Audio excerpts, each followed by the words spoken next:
From vaccine distribution to reopening the economy to fixing our worn-out infrastructure, so many major projects are county responsibilities. We'll talk to the execs in Wayne, Oakland, and Macomb. And former Governor Jennifer Granholm takes on one of the biggest challenges facing the world as Secretary of Energy. Today is Sunday, March 14, 2021, and this is Flashpoint. Hi, welcome to Flashpoint. We're heading into St. Patrick's Day this week. And like the last one, it won't quite be the same shoulder-to-shoulder Irish blowout that is customary. But maybe, just maybe, holidays will start to return to a kind of normalcy in the near future. President Biden clearly has his eye on the 4th of July, but maybe even sooner, if we can keep the vaccines flowing, and only if in the meantime we can keep a concerning jump in cases from becoming a big spike. This morning, we're going to gather the county leaders from Wayne, Oakland, and Macomb counties to talk about the outlook for not only the virus and the vaccine, but for the post-pandemic economy. And then a little later on, we're going to talk with the former Michigan governor, who is now the nation's Secretary of Energy, Jennifer Granholm, on shoring up the grid and the role Michigan can play in that. It's all today on Flashpoint.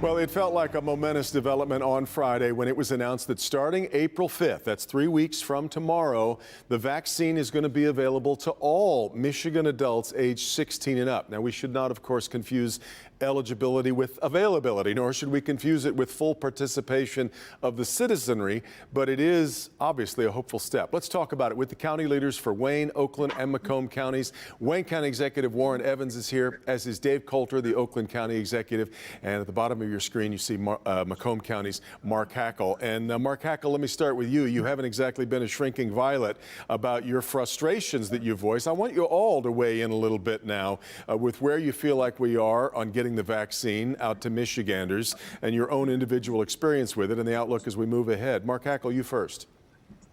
Yeah, I'm very encouraged moving forward. I say that for this reason. The biggest challenge we had early on, phase 1A was going well. Phase 1B was kind of thrust upon us without having the supply. So with that, my big concern was for the vulnerable population, that being seniors. There's no question about it. Data says that 90% of the people that died were 60 years of age and older. And so with that, having everybody else kind of trying to figure out how to get in the funnel at the same time really put them in dire straits. So we didn't have enough vaccine. We're trying to figure that out. But fortunately, here as we sit here today in Macomb County, well over 60% of our seniors 65 and older. That's a great statistic, great number. So with that, we even said earlier today, we wanted to bump that up. We think we can open it up to pretty much all that want a vaccine. It should be available to get a vaccine by April 5th. And so I was actually glad to hear that the governor of the state decided to move the president's initiative forward sooner. So we're ready, looking forward to it. I'm not sure I would have believed that percentage was possible if we had talked 2 months ago about it, so I think you're right. Warren Evans, agreed. Interesting situation for you, of course, as Detroit splits out on its own with its own health department, and then you've got the rest of the county where there have been some frustrations. What's your overall take so far? Overall take is we're in the right direction now. I certainly had some concerns about the overall number of vaccines that we were getting based on our population and based on the other factors. But that seemed to have rectified itself in the last 2 or 3 weeks. We're getting, I think, ample dosages, and we've done a lot of vaccinations. We're up to about 87,000 people overall. One of the things that was most important to me was get school teachers done too as soon as we could. Yeah. So that we're not an impediment to schools reopening, and we're making a big dent in our plus 65 population. And I'm excited about being able to hit the general public pretty soon. We're working effectively. We've had a lot of help from the National Guard and others, and so it seems like a pretty solid team effort now. I feel a lot better. And Dave Coulter, word is that you're pretty pleased with how things have gone thus far in Oakland County. Is that still the case? Yeah, generally I'd say it is. I mean, I agree. All of us have said more doses are helpful, but sure. On a week-to-week basis, we continue to see that number grow.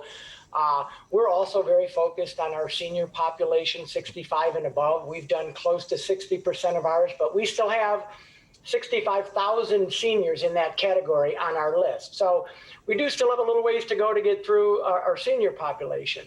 But I'm encouraged that the governor has opened up full eligibility on April the 5th, which she did last Friday, and we'll be prepared for that. And that's what we've been working for. We've been building partnerships with our healthcare systems, with Meyer, so that as the doses increase, and we always knew they eventually would, our capacity will start to get strained, but we'll have partners throughout the county with easy access for our residents to get the vaccine as conveniently as possible for them. Well, now is all three. Devin, Devin, I just want to make sure the seniors know that right now, because obviously they're looking to open this up sooner, that they need not worry. I think Warren Evans and obviously Dave had that same mindset.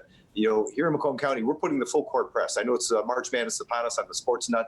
With that being said, we're working with our healthcare systems and even the pharmacies and the outlets saying, listen, we know we can get to about 65-70% of our seniors before the end of the month. And so that is going to be our goal. We're pushing for it to make sure seniors, and we know we're going to reach that goal. We're very comfortable with that. So I just want to make sure seniors listening or sitting at home don't think that, hey, our excitement about opening it up to the masses is going to put them at a disadvantage. I think every one of us has a plan together to try to focus on over this next month.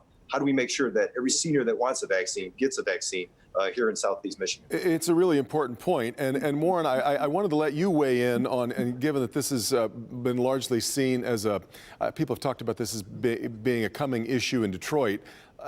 Your thoughts on people who have no interest or are very skeptical or fearful even of the vaccine. Are you hearing much of that? The mayor told me a couple weeks ago that by definition we haven't heard that yet because, of course, right now we're only hearing from people who want it. We haven't gotten around to the people yet who may be reluctant to have it. Yeah, I think that's part of it.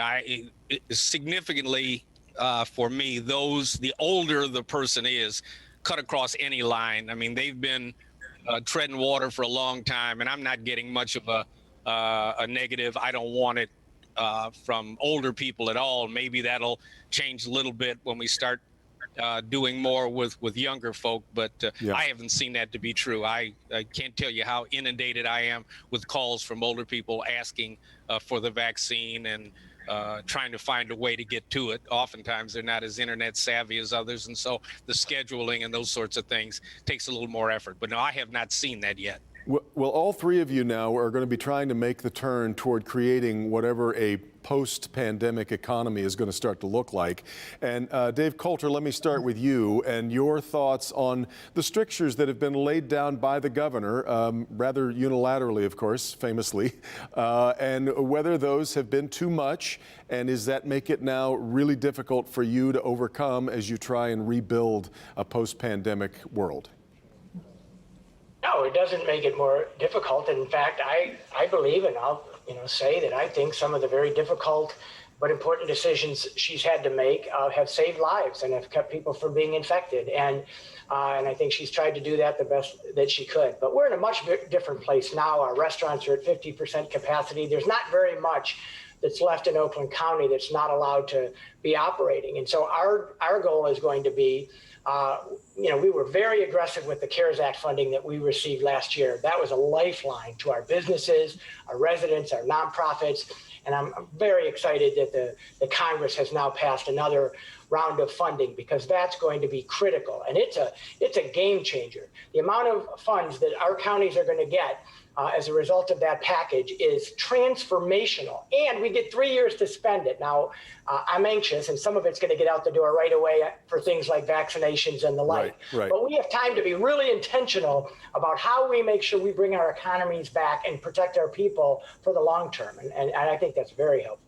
Mark Heckel, your thought. In fact, before we get to the package that Dave Coulter's just talking about, your thoughts on these closures. There are still a lot of restaurateurs I know who they can't function at 50%. They can't. The margins are so thin in the restaurant world to begin with that never mind 25%, even 50% is not enough for a lot of them.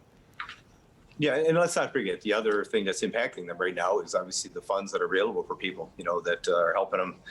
Some of them, it's a challenge. Okay, do I go to work, make less than what I'm making by obviously the bonus and the opportunity they're getting for not going to work? So they're having a hard time finding people to come back and work in these facilities. So again, fortunately here in Macomb County, throughout the entire process, hardest part was communicating what was going on and what those orders meant. And we tried to keep up with it as best we could. But our health department here in Macomb County, we were not punitive with one business here in Macomb County or one resident, if you will. We were more communicative. In other words, trying to explain to them the challenges found on CDC. How do we work with them? Much like, David mentioned with our CARES dollars, how do we get that to our businesses to help them keep them up and afloat? But we're already moving in that direction. We're already looking at manufacturing, having these conversations. I'm working with the state right now on what we're looking at F-35 opportunities for some foreign investment to bring them here. So I think you're going to see a rebound. I think you're going to see a comeback. I think we're going to be pretty strong. But yeah, let's face it, there are going to be some businesses that will have been impacted that are going to be probably left behind and maybe not make it out of this. But we're here to try to figure out how do we work with them, and always have been here in Macomb County. Yeah, there is clearly some that we just won't get back, which is awful. Warren Evans, your eyes light up the same way as you look at that pile of money that is now coming your way? Yeah, to spend it the right way. I mean, what we did in Wayne County, I think the governor did what she felt she needed to do to try to keep all of us safe. And, I'm not much of a Monday morning quarterback, but I do know we just the process hurt a number of small businesses. Warren?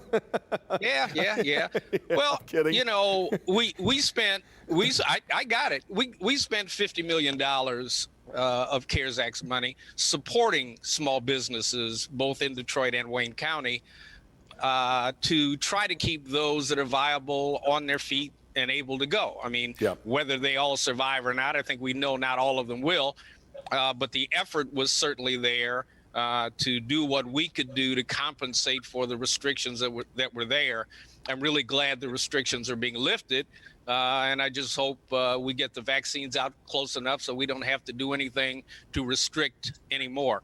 And you look at construction projects and stuff throughout Wayne County, I agree with Mark. We're still moving in a number of areas that are very significant projects.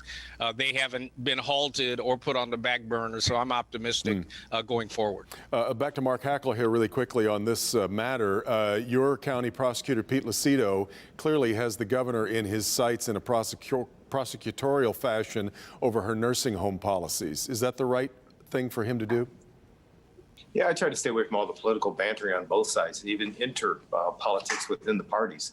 So, whatever's going on with him and the governor, the reality is it has nothing or is not impacting us as a county. I find some of this political stuff that's going on very distasteful. And again, that's all it does is it creates this tension that I think we're seeing throughout the entire country. So, whatever, Pete is up to with regards to the governor, I have not been part of that. I don't know what he's got planned. And again, I would just much rather, how do we deal with this issue, with this crisis, and start focusing on roads and the economy as opposed to all of this partisan bickering that's going on. And it's unfortunate. I don't know how do we get past that? I'm one person trying to figure out how do we do that and be a little bit more nonpartisan or reach across the aisle by action as opposed to sometimes by conversation. Dave, I've only got about 15 seconds left. Are you hopeful, too, that we can get back to the infrastructure challenges that you all face now? Yeah, and part of the new package has infrastructure for us to invest. So that's something we're going to lean into. Everybody knows about the roads and bridges and sewer and water mains in this state have been underinvested in for a long time. And so part of this package is going to allow us to address those. And that's a once in a lifetime opportunity, I think, to make a real significant investment in our infrastructure. And we're going to lean in and are excited to do so in Oakland County. We sure hope so. Dave Coulter, Mark Hackle, Warren Evans. Gentlemen, thanks so much for the time. Stay safe, and we'll talk to you again soon. Thanks, guys. Good to see you guys. Take a quick break. Back with Jennifer Granholm on Flashpoint on Local 4.